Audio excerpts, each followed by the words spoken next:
So, remember Mega Man 1 on the NES?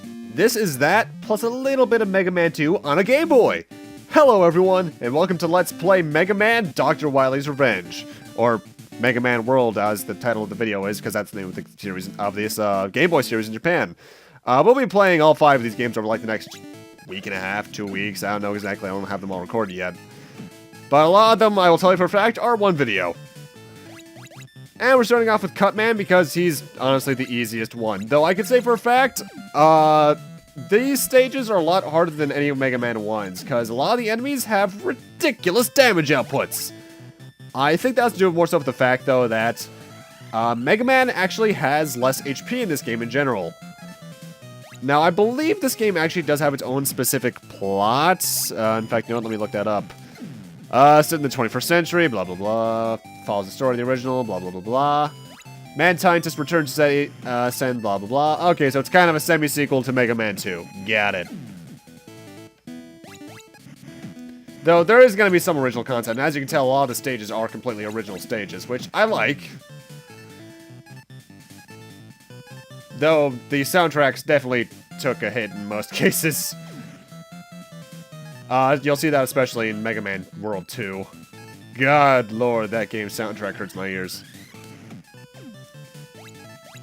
And now, the only real new enemy in this stage is that little Spidey thing right there on the left. I believe the way these things work is that the more time you allow them to rev up, the faster they get when they touch the ground. However, it's nothing to really worry about. Oh, hey, Sniper Joe. Good thing your toe still was a weakness. Wily really should have given them a bigger shield. And by the way, I should mention, right there is where the checkpoint was. One thing I can definitely say about the Game Boy Mega Man games is that they are not very generous with checkpoints. They usually are about halfway through the stage, but the stages feel a lot longer on this, probably because of the screen crunch that the game suffers from. Because Mega Man's sprite is a bit too big, and that's something that you'll definitely see in the boss fights as well. Oh god, big guy. I don't think you can actually kill these guys. Ow! Ow! Right to the face. I don't think you can actually kill big guys in this game. I don't think so, at least. Oh, these rolling cutters really suck later on. You'll see that especially because they are very tricky to avoid when you have a lot more going on. One thing I can say, though, is that they seem to actually have reduced the number of HP that a lot of enemies have. And it's time for the bosses! This is where that screen crunch really comes in, because you have very little room to fight these bosses in. And you can barely jump over them in most cases. Cutman, he doesn't recoil from the Mega Buster like he did in actual Mega Man 1. But thankfully, his attack damage, his damage output is so minimal that it doesn't really matter. Mind you, I still died to him. In fact, I'll tell you for a fact, I will die a lot in the Game Boy games, because I am not as familiar with these ones as I am the others. But as long as you just keep on a relentless assault, his constant pattern of throwing his thing and jumping around is pretty easy to dodge, all things considered. Plus, I think he's more of a Pyrrhic boss, where you can do more damage than he can to you. And for doing that, we get Rolling Cutter again, which is the same way it worked in Mega Man 1. You fire a pair of scissors you fire a pair of scissors and it works like a boomerang. Goes forward a bit, then comes backwards. However, in this game, it's especially powerful because it hits almost frame for frame. Like, you'll shoot one, but you can get like 3 hits with it. It's ridiculous, and it does, I think, 2 damage, so that's really good. And I have to admit, I actually really like this remix of Lekman's theme. However, the problem is with the Lekman is that, like Mega Man 1, he has the Yoku reappearing, disappearing blocks, whatever you like to call them.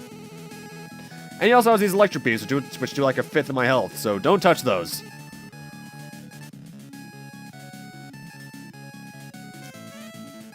Thankfully, these aren't the hardest reappearing, disappearing blocks in the series. In fact, I think the Game Boy games in general have some of the easiest.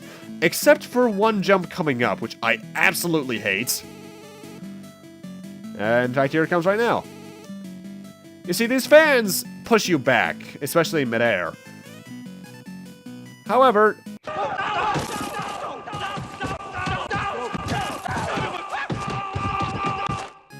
that tends to happen a lot. Thankfully, I made it after about 2 minutes, so yeah. And now I got these guys. By the way, I don't think I've ever mentioned, but these guys have one of the strangest names ever. They're called Susies.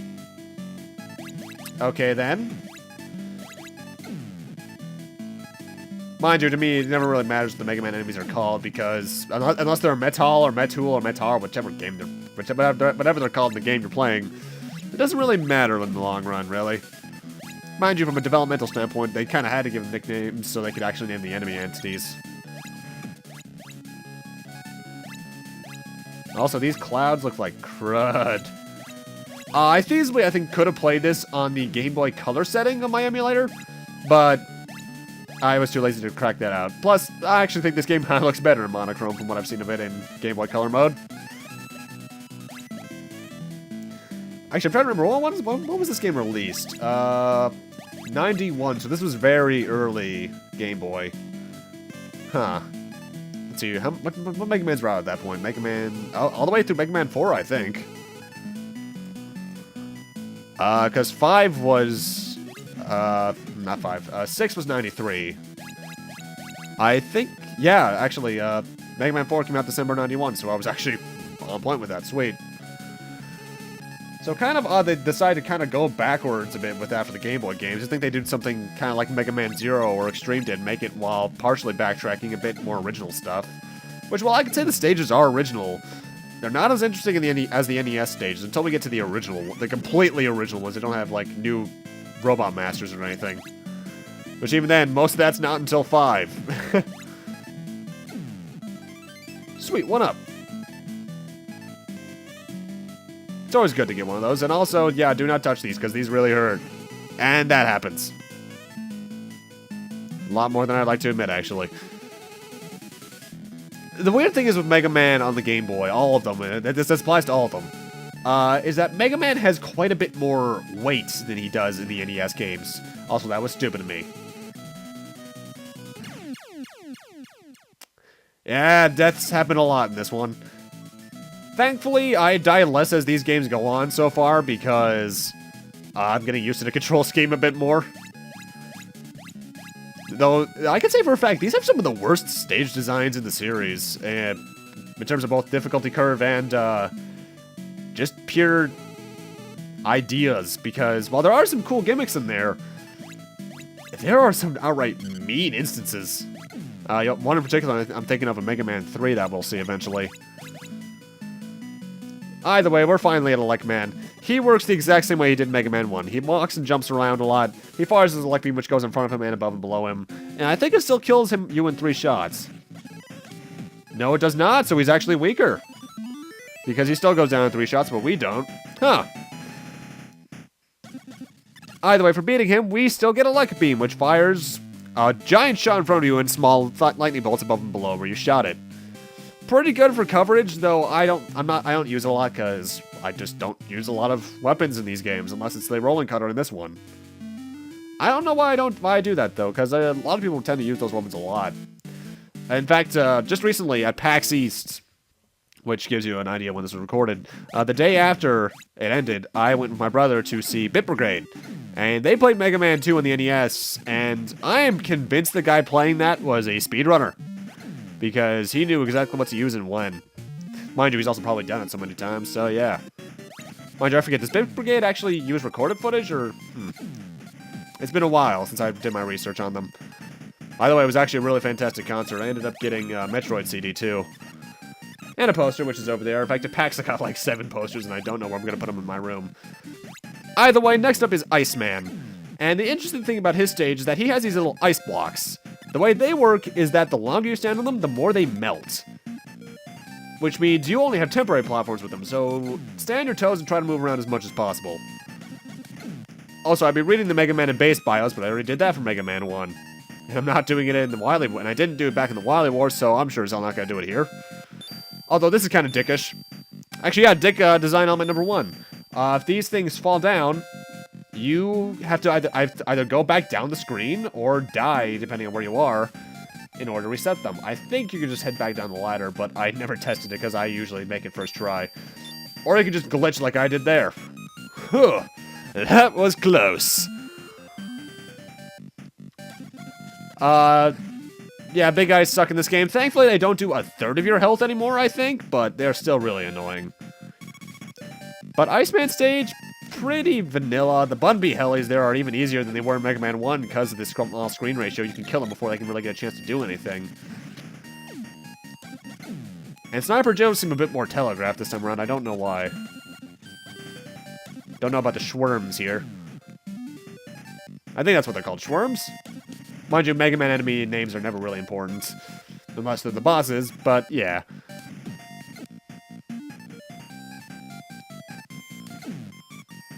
Not gonna lie though, I really like this remix of Iceman's theme. The NES version's definitely better, but they did the best with what they could. And time for Iceman, who is the exact same way he was in Mega Man 1. He fires his Ice Slasher at 3 different altitudes. And he dies to the Elect Beam in about 3 hits. Though he still hurts. Watch out for that. Though actually no, he only fires the Ice Slasher 2 altitudes in this version because of the screen ratio, right. Still fires 3 in a row, watch out for that. They do decent damage, but nothing too bad. And for beating him, we get his Ice Slasher, which like in Mega Man 1, fires straight in front of you, but anything it touches, it freezes for a short time. And yeah, this game actually has a password section, unlike Mega Man 1 on the NES. And we're finishing off with Fireman, who is actually my favorite Robot Master from Mega Man 1 as a whole, especially powered up. And his stage has lava, which is, as usual, instant death, so don't touch that.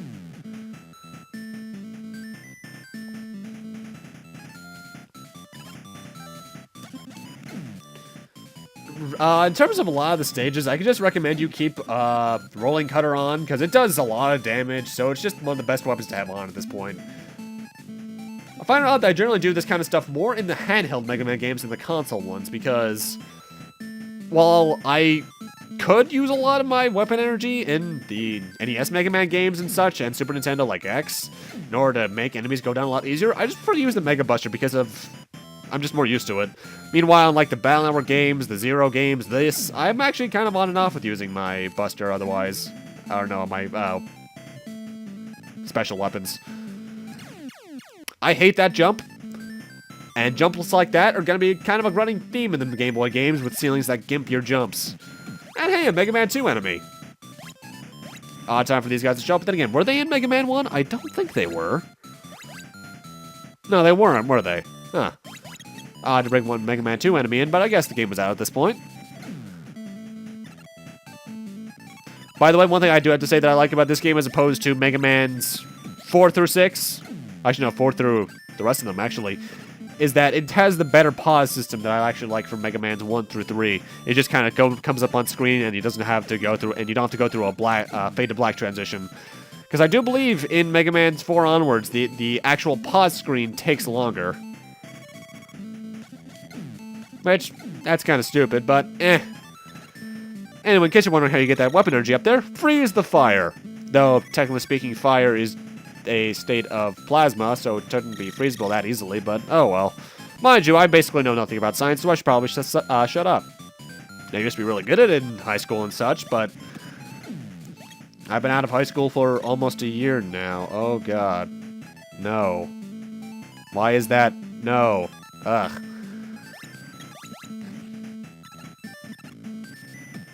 But yeah, Fireman stage, aside from the lava, which instantly kills you, it's nothing too bad. A lot of the platforming is just this, keeping yourself above the lava, and even then a lot of the enemies just come out of nowhere and try to hit you, but you have more than enough time to kill them. Or cease their functions, technically. If I want to go with the Metabots version. Oh, and here's actually a new obstacle. Little fire bars on the ground, though I suck at dodging this one. As you might predict, just don't touch the fire. It's very simple. I mean, look at that. I got like 6 hits on that guy. I love Rolling Cutter in Mega Man 1 Game Boy. Mind you, I generally love items that can get a lot of hits on at once, like them. I can't think of any others off the top of my head. Huh. Well, this is awkward. And either way, we're at Fireman. Get the Ice Slasher out. He's weak to it. And Fireman is sufficiently dumbed down than he was in Mega Man 1. He's more like his Wily Wars incarnation, where he's a lot slower. And his fire doesn't even create another fire bar beneath you. It's just a straight fire wave that goes in front of him. However, for beating him, we still get the same weapon. Firestorm, I think is its name. I honestly forget. It fires a fire burst in front of you, which is cool now, but it also creates a little shield of fire around you as long as the attack's on screen. It's absurdly useful if you want to get close quarters. And we also get Carry. I forget if you get that just for beating Fireman or for beating all 4 Robot Masters. What that does is that it creates a platform beneath you when you use it. And it'll be useful eventually. And we're already heading towards Dr. Wily's Fortress. And thank God the sound his UFO makes isn't as annoying. Yeah, shift those eyebrows at me, you asshole.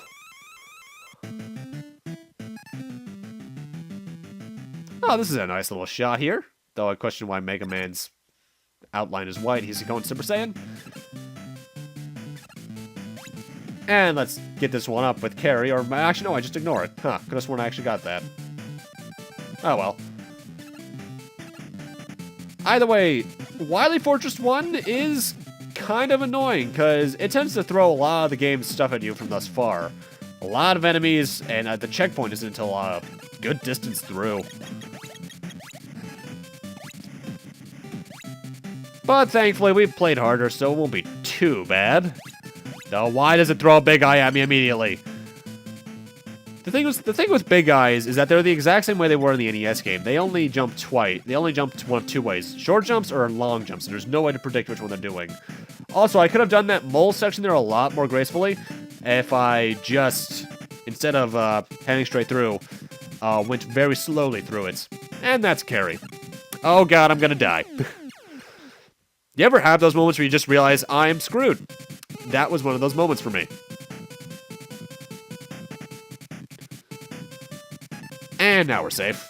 Well, safe is a relative term, actually. And weirdly enough, around this point in the game, we start getting Sniper Joes that jump a lot more. I don't know what it is about now. There might even be an entirely different enemy data. Because as long as I've been playing this game, which has been a good 8-10 years in my experience, if I recall, I've never seen any of the prior Sniper Joes to that one there jumping. Unless I've just had some absurd luck, which I could honestly believe. I like this song, though. This song's nice. As a whole, well, the Game Boy soundtracks aren't anything too spectacular until I want to say 3 or 4. The 1 and 2 have some good stuff in them. Though Mega Man 2 Game Boy's stage select song is not one of them. Ouch. That didn't happen. You didn't see anything. Though I now realize I forgot to put a death call out in there, but I think that was death number 8. Which means all future deaths are probably offset by 1. Oh well, I don't care enough. Well, I usually do, but I'm 17 minutes in, I'm not correcting that at this point. If it was 4 minutes in, that's a different story. Either way, here's what you should be doing when in one of these mole hallways, is taking your time and stopping every couple of steps so you can kill the moles. Or you could just actually entirely let them pass through the area without touching them, and you can get the same effect. I think the moles are actually programmed to spawn, like, 3 steps in front of you or so. Or maybe even right in front of you. I don't know how they exactly work, but this is the best strategy to get through them. It takes a while, though, I can tell you that much.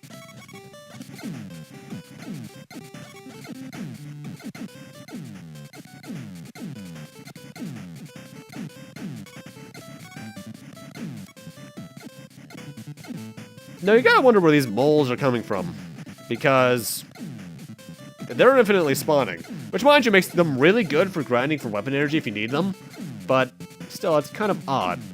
Also, I just realized that's kind of odd. This game came out after Mega Man 2, but no energy tanks. Huh. That would have made this game enormously easier. Ooh, a 1-up. That I'm going to fail at getting, if I recall. Yeah, Carrie does disappear. Ow. Carrie does disappear if you don't jump off of it in time. Alright, what we got going on down here? Dr. Wily teleport system. A boss rush? Really? Okay. Let's go in here. Flashman? Yeah. The thing is with the Game Boy games is that they're not just based off the game that they're numbered. They are also a combination of the game that comes after it. Mega Man 1 is a mixture of Mega Man's 1 and 2. Mega Man World 2 is a mixture of Mega Man's 2 and 3. And so on and so forth until 5, where things get a bit more original. Either way, Flashman is the exact same way he was in Mega Man 2. Freezes time every couple of seconds and shoots a lot of stuff at you. He's weak to Ice Slasher, but overall, nothing too bad. And like in the Mega Man 2 boss rush onwards, you get a life energy for killing them. And for beating him, we actually do get his weapon. We get Flash Stopper, which, like in Mega Man 2, stops time momentarily until its ammo runs out. Either way, let's go after after an off-screen death. Let's go after Quickman next. Quickman, like in Mega Man 2, mostly weak against the Flash Stopper because it reduces his health by half. After that, I honestly forget what he's weak against. Let's see. Firestorm. Honestly, he's a lot easier in the Game Boy game, though, because he doesn't move around as often. He's still somewhat difficult because of his overall, I think, his damage output's actually really high. But honestly, nothing too bad. Also, this is me showcasing that you don't warp out automatically, you do need to step on the teleporter, which took me until now to realize. And for beating him, once again, we get Quick Boomerang, which is more or less Rolling Cutter, only you have a lot more of it. And it doesn't do several hits, so it's arguably better, but arguably worse. Next up is Bubble Man, weak against the Quick Boomerang. The way he works is that first off, you're in a water area, so you can jump higher. And that he'll go from side to side on the screen, jumping up like that, firing one of his little water pellets every now and then. And then when he lands, he'll launch a bubble or two. Nothing too hard. In fact, honestly, I find his NES incarnation much harder. And for beating him, we are once again going to get the most useless weapon in Mega Man 1 and Mega Man Classic history at least. The Bubble Lead, which fires a bubble in a slight arc, it lands on the ground, then it just goes forward. Nothing too tough. Or nothing too interesting. But thankfully, it is the weakness of the next Robot Master, Heat Man. He is the exact same as he was in Mega Man 2. He fires a few fire pellets and then charges at you after you hit him. 4 hits, or is it 5, takes him down. Nothing too difficult. Yeah, it's 5 hits. Remember when this guy was somewhat of a threat? Yeah, neither do I. He was always kind of easy.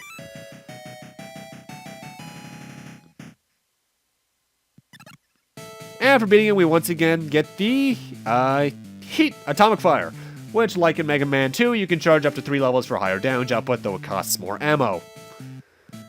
And now for the first original boss the game's had. Meet Anchor. He is the first in a series of robots known as the Mega Man Killers. You cannot damage him with anything except for the Mega Buster. The way he works is that when he's posing like that, he's absorbing your energy pellets, your shots. However, he still takes damage from them. The more he absorbs, up to 4, the larger his shot gets. He is actually a really fun fight in my eyes, so I actually really like him. And as for his Mega Man and base bio, Anchor is the first model of the Mega Man Robot Killers. With the Mirror Buster, he can reflect enemy attacks. Good point, he's soulful. Bad point, he's gloomy-natured. Likes Nabiyaki Udon, noodles, and dislikes foreign robots. So he's racist. And for beating him, we get his attack, the Mirror Buster. Mirror Buster. But the way this works is that when you hold the button, Mega Man puts a shield up in front of him. And when something touches it, it gets reflected backwards. However, it doesn't cost ammo until it reflects something. And that's going to come in handy later on. Call it a hunch. And Wily, where are you going? Oh, a random space fortress. Huh. Mega Man 10 did this. Weird. I love this song, by the way. And the final stage of the game, yeah, this is already the final stage, is more or less a compilation of everything we've already seen. Yeah, weirdly enough, Mega Man, one on the Game Boy, Mega Man World one, I really should be calling it that, sorry. Honestly, nothing too much longer than the original Mega Man. I want to say it's not exactly the same amount of stages, well, let me see. 4 stages at the start, which is less. Yeah, actually, this is less stages. This is like 6, 7 stages long, as opposed to Mega Man 1's 10. But it's about as long all the same because of the stage's length, and honestly, it more than makes up for it in difficulty. Because one thing you'll notice is that very often throughout these games, I'm editing out a lot of deaths that aren't on screen. Because you'll see my life counter jump from like 2 to 1 to 0 a lot, and oh god, get out of there. Oh boy. Carry is potentially really good for this, but it's been better. Thankfully, these aren't the worst reappearing and disappearing block sections ever made. Though, whenever you get a lower platform like that, be careful, because the next platform is more than likely to appear right above you, especially in the later sections. Also, you don't need to jump onto that block, so that was a very risky jump. Ow. Oh god, big guy.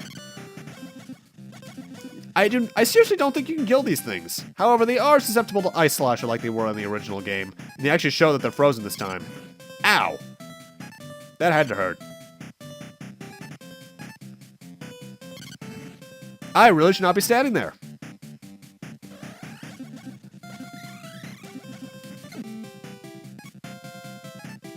And yeah, I'm more or less out of things to talk about now, because Mega Man World 1... we've mostly covered everything that it has to do with, or everything that's new to it. I do have to wonder why they decided, though, to bring back so many old robots throughout the series until 5. Because I'll tell you for a fact, in terms of non-Mega Man killers, because each Mega Man game is going to have a Mega Man killer. Ow. The only Mega Man World game to have fully original casts of Robot Masters and enemies is Mega Man World 5. Why not just make more Robot Masters? I mean, I understand that's probably a lot of work in terms of making patterns and designs and such. And as a former game design student, I can definitely understand that. But if you get... it's a mixed bag, really, because I can understand them reusing old stuff like that, because it's hard to think of stuff, especially when you have to make 8 Robot Masters for every game. But, yeah. Either way, this section's a bit annoying because you have a lot of these cutters coming at you, and honestly, it gets kind of chaotic later on, especially when you have these guys coming in our way.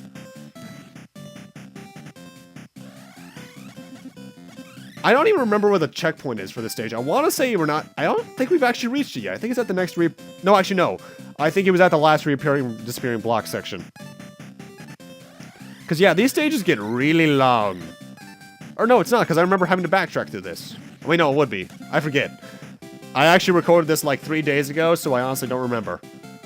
And I've been through packs since then, so a lot happened.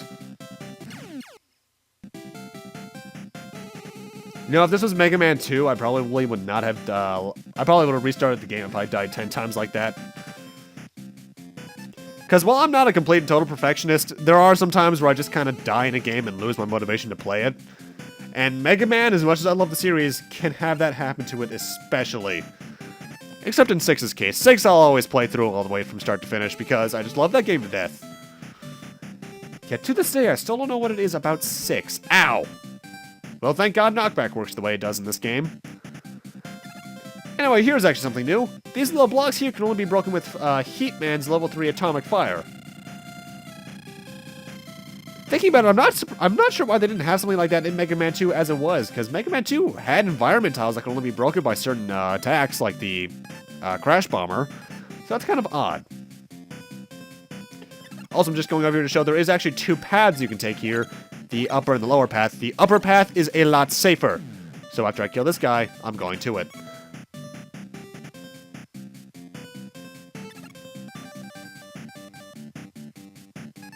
Yeah, I'm definitely out of things to talk about now until we get to the boss fight. Though, here's a weird thing. Mega Man World 1 does not have a boss rush. Which is a bit odd. Mind you, it just pad out the game's length even more, so I guess it's not even really necessary, but still. I have died a lot to spikes today. Mind you, that sounds like my usual day in gaming, because spikes, for some reason, really got this instant kill mentality to them in the NES days. Because a lot of games had them be instant death, like Castlevania and Mega Man especially just pop into my head immediately when I say that. I don't know why, though. Because unless they're like being shoved into your head, they really shouldn't kill you. They should just do damage. Which is one thing I'll actually really give Sonic is that, except in Sonic's 1 case where there was a spike glitch, they're rarely ever instant kill. Also, this section always scares me. Why? There's 3 of these things, which means there's a lot of ground they can cover. In fact, I swear it's impossible to get through that without getting hit. Also, extra life right there. Why? Because now we're at the final boss. Which has a name probably, but I forget it.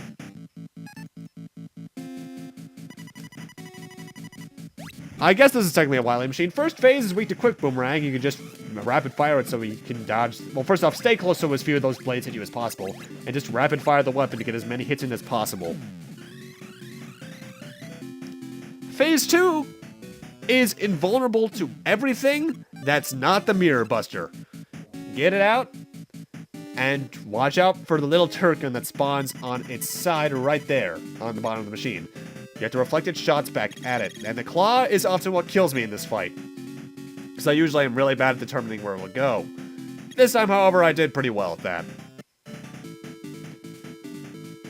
This fight, honestly, is hard to figure out at first, but once you figure out that it's only vulnerable to this, it's honestly really easy. I want to say this is a new Wily machine. That would make the most sense. Let me see here. Yeah, it's called Wily Machine 1, oddly enough, because we've seen other Wily machines, but oh well.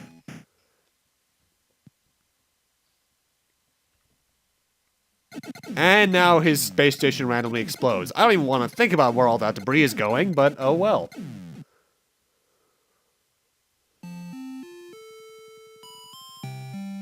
And that's the end of Megaman World 1. Random NASA space shuttle, by the way. Instead of normal credits, we get an enemy roll call, which I don't get why they did that, but we get that. Either way, as for Megaman World 1, it's a fairly harmless game. Some of the bosses are a lot harder, and I question why some rooms are so cramped due to Mega Man's sprite size, because they easily could have mitigated that. But it's there, honestly. It's not too bad, but it's not too good either. In fact, I can definitely say, for the most part, it's harder than normal Mega Man 1, but a lot of people will probably disagree with me on that. Oop, I just bumped something.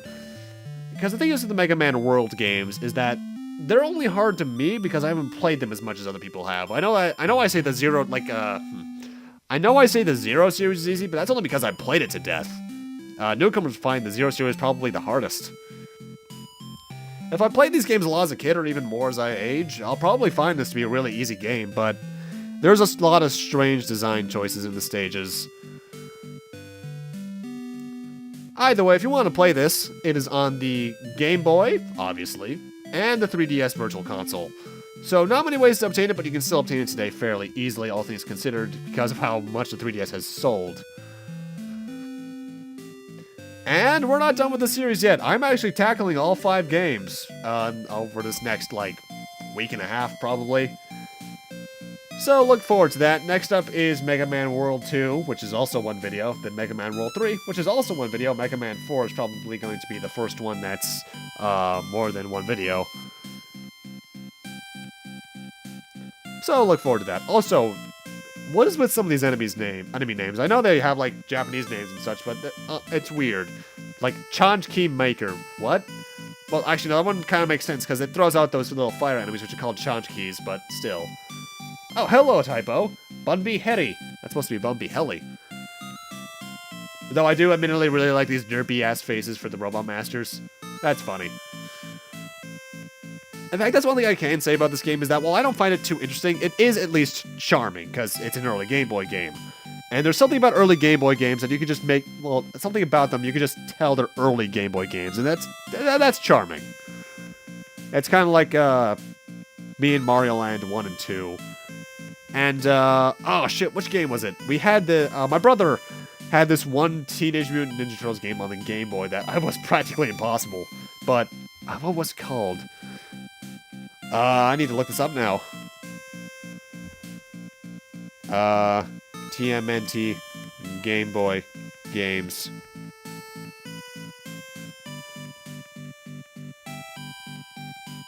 I'm really curious about this now.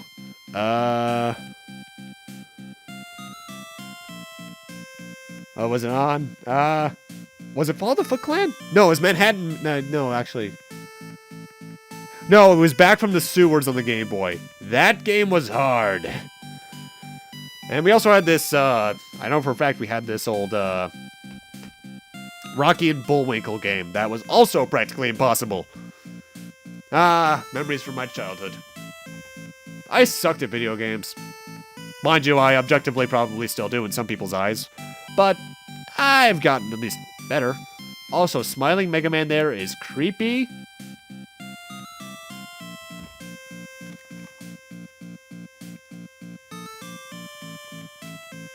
And that's it. The game just kind of ends off on this. It doesn't even go back to the title screen. This is one of those cases where you have to reset the game.